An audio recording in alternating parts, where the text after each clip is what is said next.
Bitcoin Air, and this is today in Bitcoin. Bitcoin's sitting pretty at 43,000 USD.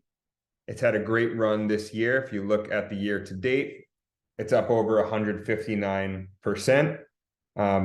Going back to December, November 2022, just 12, 13 months ago, the mainstream pundits were calling it dead. It was the butt of every joke.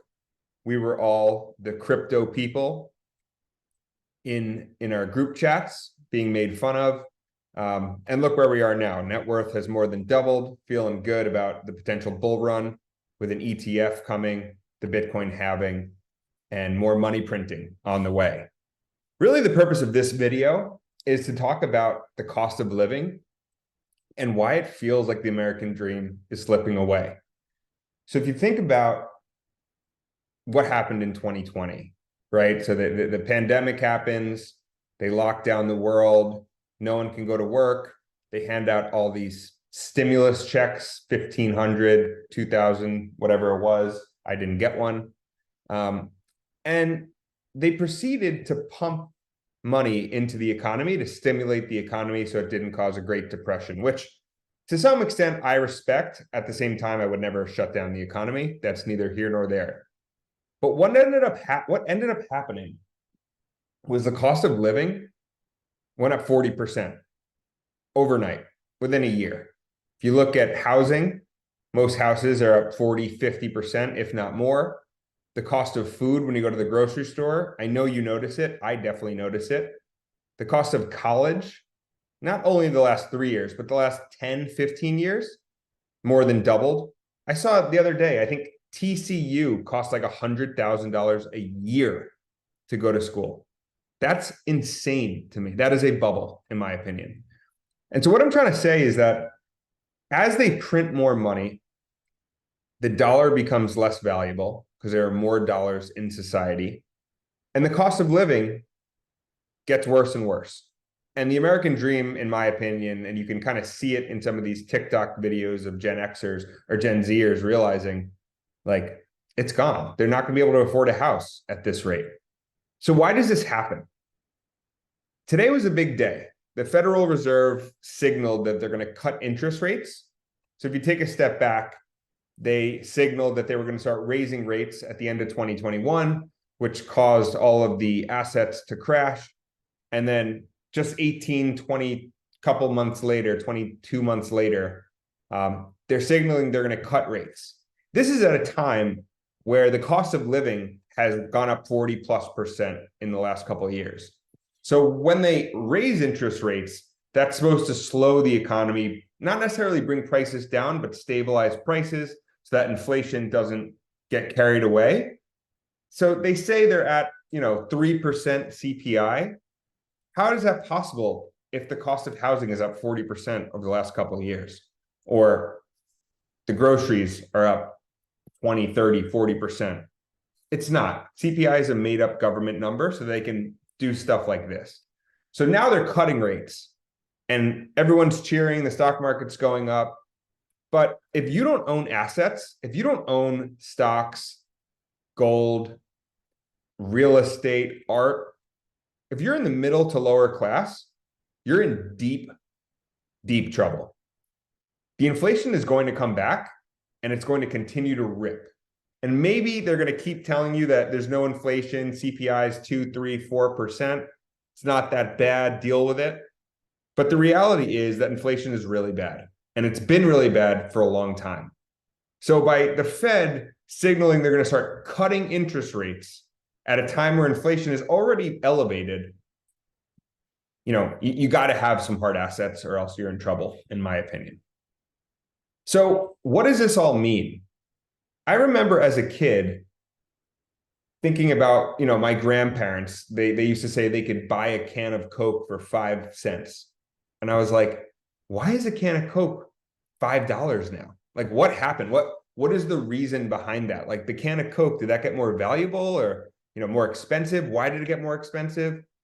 And it really has nothing to do with a can of Coke. It has everything to do with the money. And this is not just the dollar. The US dollar is the best fiat currency. Imagine the euro, the yen, Argentina has like 100% inflation. Turkey has 100% inflation. So this is the best of the worst, but it's losing a crazy amount of value as they print more of it. So you can see here, $1 used to buy you $25 worth in 1910. Now it's basically worth, definitely less than $1. The purchasing power of the dollar is just losing a ton quickly. And I think we're at the point where it's going to really escalate. And that's because they print money. And most people don't really think about this. They just, it was cheaper back in the day. There was less people. It was a simpler time. Like, no, they just have printed a ton of money. And the people at the top, the 1% that own all the assets, that own all the stocks, own 5 homes, own companies, those are the people that have benefited. The 99% have gone down. So we're in modern day feudalism. Their quality of life has decreased when, okay, they can afford a cheap flat screen TV and a computer. Great. Live in the metaverse, eat bugs, and own nothing. Like that's where we're headed right now with this system. So I'm making these videos to try to just help understand, help educate like why Bitcoin might be a solution to this cost of living issue. Again, 1971 is an interesting year. The reason is we left the gold standard. So back in 1971 and previous, gold, but the dollar was backed by gold. So there was only a finite amount of dollars because there's only a finite amount of gold, and therefore it could keep everything in check.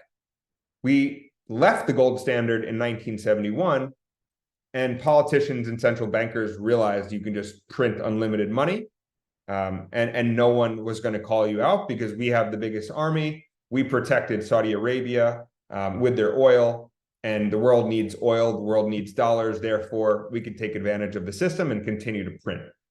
Governments around the world have done the same, but because they're not the reserve currency, they've had issues like Argentina, Turkey, Venezuela, and the like. But look at these cost of living. A new house was $25,000 in 1971. Was that 50 years ago?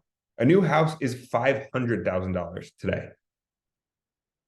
Like everything, yes, the average income has definitely increased, but it hasn't increased at the rate of the cost of living. And so just kind of a shocker. Thought it could be interesting. Ultimately, what I'm getting at is Bitcoin, and Bitcoin is the solution. We're sitting at 43,000 and change today in 2023 at the end of the year. This is the stock to flow model, which I go off of. Some people have tarnished because Plan B raised his prices in the last cycle to much higher. But this is the original, and you can see here it hit in 2021 at just around 55,000 was the line, and it hit 69. I don't know that it's going to go up as high as the line this time, which is around 5, 6, 700,000 because it went so low. But if it gets up to half of the line, that's 250,000. And the reason why it will increase in value is because the Fed lowered interest rates. The purchasing power of the dollar is in perpetual decline because they print money, and there's only 21 million Bitcoin. So ultimately, if you can learn that and believe that and research why that is, there's only 21 million and there's 50 million millionaires in the world. It's just math, as Bitcoiners say. Bitcoin keeps on pumping along. They called it a scam, a joke. It was going to zero in 2022. And guess what? It's not at zero. So learn Bitcoin, learn why it's the solution to government money printing, and best of luck in the years ahead.